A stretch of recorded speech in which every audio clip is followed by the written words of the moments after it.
Hello, welcome to this episode of Demystified as we explore home cooking in a modern world. I'm Linda and I'm here with my friend Paul. Hello, Paul. Do we explore it, really? Well, we do explore things. Yeah, things. And how are you going? I'm all right, how are you? Very good, very good. End of the week. It's been an emotional one, I'd suggest. It has been a big week. It's been an emotional roller coaster. It's funny how you have those weeks, isn't it? And then still, here we are. Here we are. Good. It's good. And this weekend, I'm going to a wedding. And it's interesting. Ooh, wedding food. Wow, Let's talk about wedding food. food. Wedding food is interesting because the last couple of weddings I've been to, it hasn't been that traditional sit down Chicken or beef. It's been a really interesting mix of finger food. Ah. And the canapés for those that have a little bit more. Yes, just and it's finger not food, sausage rolls and party pies out of the oven. Really interesting mix. And tomorrow's wedding is at the zoo. Oh, that's right. Yes. And I've heard really good things from different people who've gone, the zoo, they put on a great event. And so it's interesting how there's this real shift away from, that traditional sort of sit down chicken and beef and trying to alternate, negotiate when you're sitting at a table with people that you don't know. Yeah. And trying to say to them, hey, I really want that chicken. Would you like my beef? And it's neither of them are ever really that good, let's be honest. And they're never hot. No. And I know it's hard to do when you've got, a few hundred people. I remember way back in the day. I was working at this really nice small seafood restaurant. This is a long time ago. I don't even know how I stored this memory. And anyway, attached to the seafood restaurant, another part of the business was a catering arm and a big catering sort of venue. And they would host weddings, like big weddings, like 400 people, big events. But they also had a boat that went out on the Yarra, and they would do boat weddings. Oh. And I always remember going next door because I got along really well with the chef next door. They all thought we were flogs because we were working in a fancy restaurant, and all of the chefs next door were, doing the hard yards, producing masses of food, like volumes of food that you can't even imagine, right? Huge amounts of food.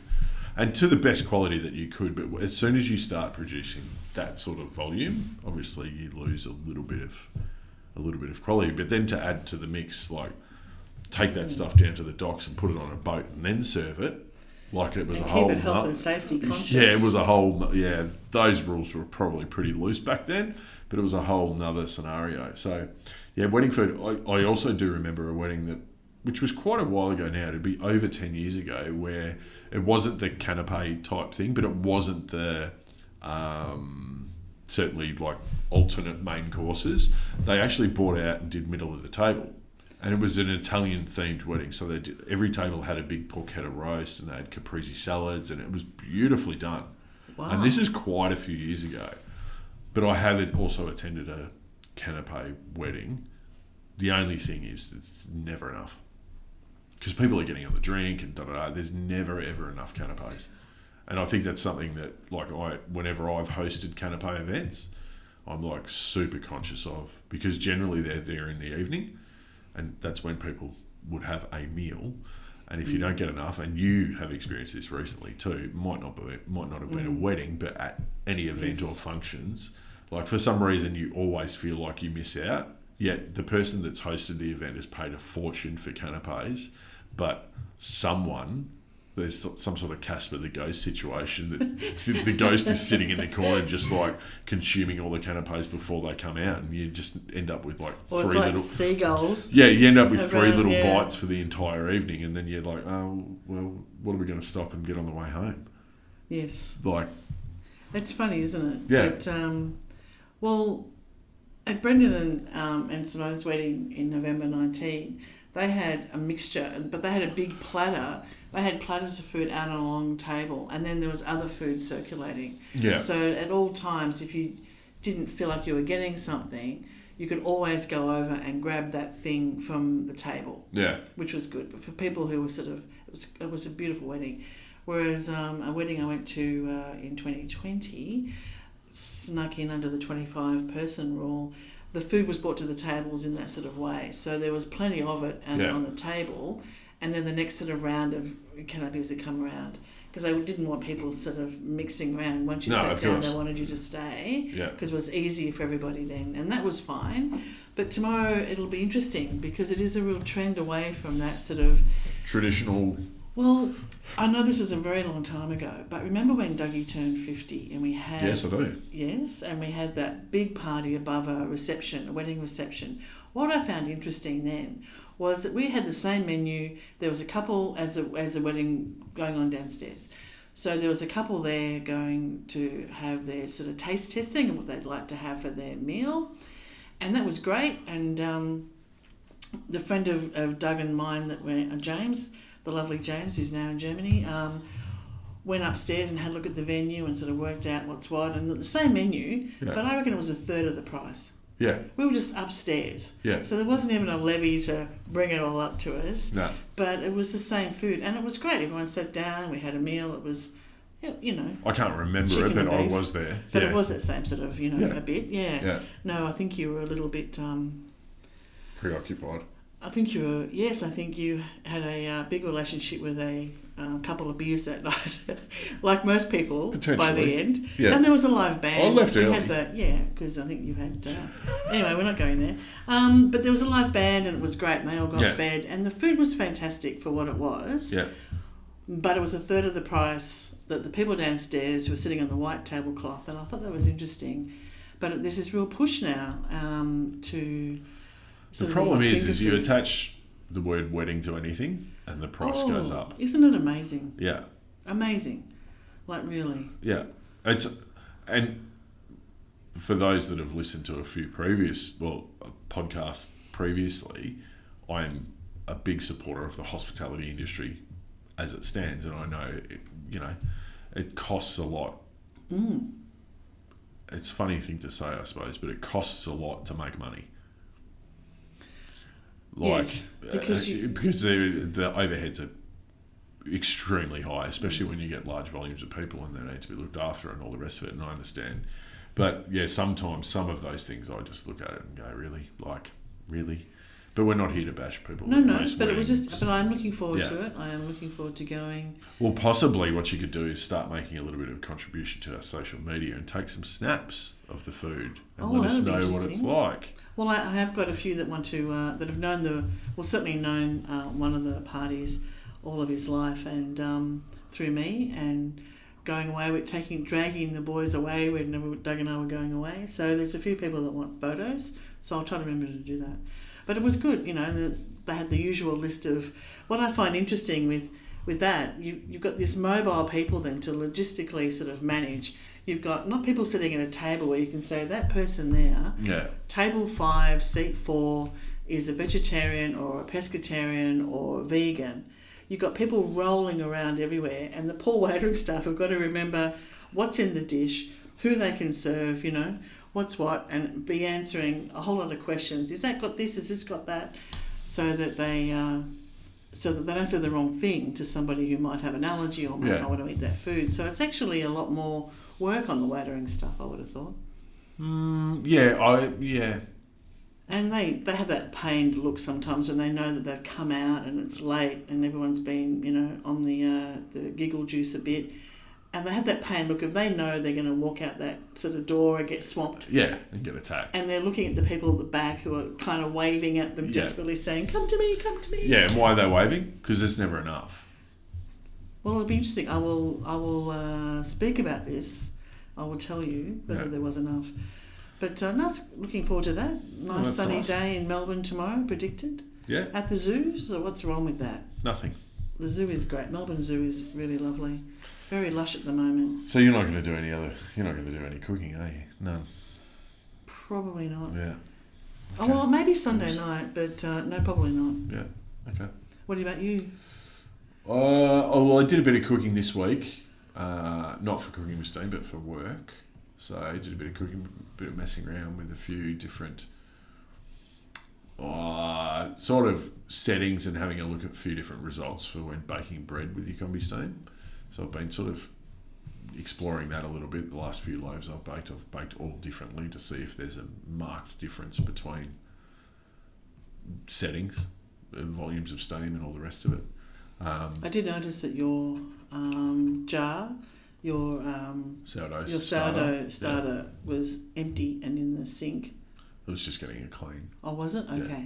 It was just in another little container, was it? Yeah. Having a rest, having a holiday. I pulled it out so I could come up to temp and reactivate, so it was in the fridge, so it was kind of dormant. And then I pulled it out so it could fire up again, and that way I could use it, which is all you need to do, just in case anyone wonders. So when it's in the fridge, it will be sort of semi-dormant, so it slows down essentially the activation of the yeast. It still needs to be fed, but it's like an every sort of 3 or 4 day proposition. If it's out at room temperature, you need to feed it every day, and then of course you can freeze it too, and then you don't have to worry about it until you need it. But yeah, we've been down that road before. I am going to do some baking over the weekend. Oh, well, I did do some cooking on Sunday.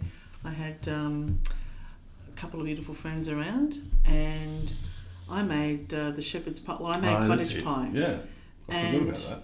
That was yum. I saw someone else making that the other day on TV, actually. And I know it was not the right weather because it's been so muggy and horrible, sticky hot down here in Melbourne. But it was just so lovely, and just had it with some steamed beans. Simple, but yum. Yeah. Very, just effective. I just put it all on the table, and the 2 guests just helped themselves. Yeah, you thought there was going to be leftovers. I thought there'd be leftovers. And donuts. There wasn't. Yeah. And I made a double serve. Yeah. And there wasn't. But it was one of those lovely, old-fashioned It's actually, dishes. I remember now where I saw it. So I flick through the food channel every now and again just to see what's on there. If there's Rick Stein, I'll stop, and the rest I'll just pass on by.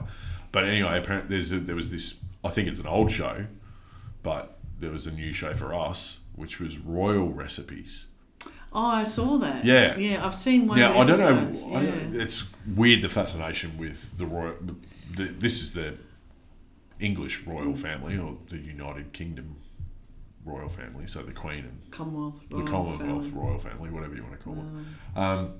I find it fascinating that there's even a show about what they like to eat, number one. But number two, it was interesting to see the past few that I've seen about what, like Prince Charles's birthday party and the food that they served there. I was really interested to see what sort of style it was in, and so again, very old school. But the reason that I bring that up is because they brought in a Michelin star chef, I can't remember who it was, to do a shepherd's pie. Oh, really? Yeah, the royal version of a shepherd's pie, which isn't different to any other bloody version, but apparently it's Prince William's favourite thing, or was when he was a child. And so it was apparently this episode was like royal children's favourite dishes, and that was Prince William's favourite dish, apparently. So yeah, old school, but like it was funny actually watching someone clearly with a really high skill set and a high, like, just like the look on their face when you eat food like that, it just, you know, that's, we talked about this before, but proper comfort food. Yeah. Like, because it looks like a bunch of crap on a plate. It doesn't appeal, right? You can't serve that and have it look good, but... No, not at all. But nonetheless, like, it's funny when you see that reaction. You know, it's the difference between what you could probably term as comfort food and fine food. You know, like, but you don't get the same reaction. You get the wows and the from, you know, fine food from a dining experience. You get the whole like, oh wow, this is sort of really making me think and blowing my mind and all the rest of it. But the comfort food is a totally different sort of primal reaction that is just like takes you back to your childhood sometimes, or whatever it does. I don't know. There's something about those types of recipes that do that. Well, I was really excited that this couple were coming over. So I actually started making the meat mix, early in the morning because I wanted to let it sit and just get some of those flavours going. Yeah. And Doug made the mash when I went out. Yeah, I kind of feel like making one now that you're talking about it. It's funny. So that was a little bit sort of harder and stiffer because that was in the fridge for a while too.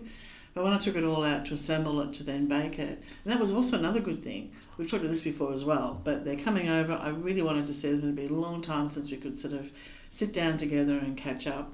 And I didn't want to spend all my time in the kitchen while they're chatting to Doug.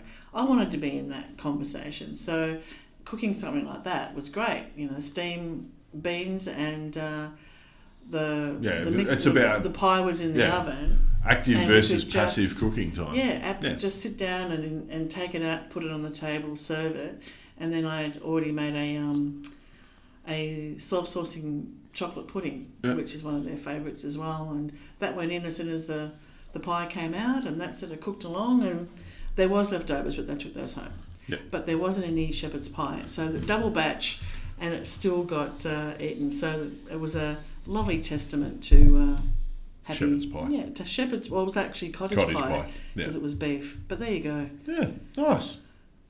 Well, but other than that, not much happening really with Cooking with Steam this week, unfortunately. I did take a wander around the market, have a look at. I just ran out of time, to be honest. Ran out of time this week, but we'll do some. Almond croissants. I am going to do that next week. Yes. So we'll do almond croissants next week. And I did see some the other day at a patisserie, which were essentially an almond croissant, but they were pistachio and raspberry. Now, I know that pistachio and raspberry work beautifully together because I used to do a pistachio and raspberry creme brulee. And that is properly delicious. Like, people get really... it's got to be a vanilla creme brulee, but a pistachio and raspberry creme brulee is beautiful. And I actually saw that in almond croissant. So it was a pistachio paste with raspberries in it. And I was like, ooh. And I'm not usually tempted by those things. But I was like, oh, that's interesting. So we could probably do 2 versions. Oh, that'd be great. I'm looking forward to that. Yeah. Fabu. But other than that, have a good weekend, everyone. Yes, have a great weekend, everyone. Happy Be cooking. safe, happy cooking, and until next time, take care. Bye. See you later. Thanks for listening to this podcast as we explore home cooking in a modern world. We'd love you to subscribe, and for more information, please go to our website, cookingwithsteam.com.